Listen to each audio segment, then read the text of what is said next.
What's up, guys? This is Moreno Eats here, live from Alicia Urbano's kitchen. This is my lovely girlfriend Alicia right here, and today we're going to show you how to do some keto style chicken tenders. So we're going to give you step by step how to do it. Let's get right into it.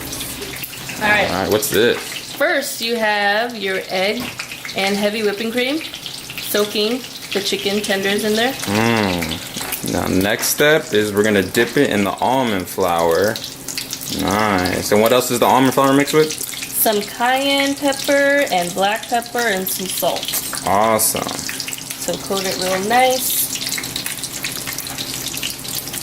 And I'm going to dip this one in. Sweet. And what do we dip it in?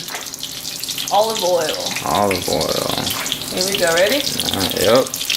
Wow, look at all that. Look at all that drizzle. We already got one in there. That one's looking really nice. Looking like we stole it from Chick-fil-A. Here's some Oh, okay. We got more already. Ooh, look at these. look at that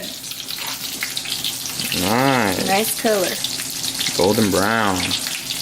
Awesome. These are looking great. And how long do we leave it for in the pan?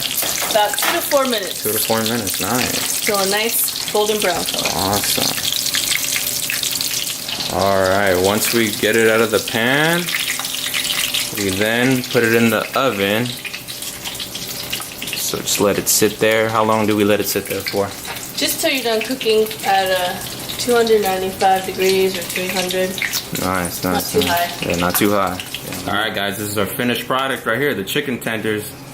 Looking nice and golden. Looking real good. And with that too, we got some dipping sauce right here. We got the ranch right here. Really good for keto on it too. Great for dipping.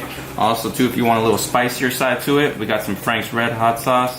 Really good. I love this hot sauce. Just don't have it too much or else your bathroom's gonna hate you. So then yeah, if you guys have any questions below on how to make these step by step, hit the comment box below.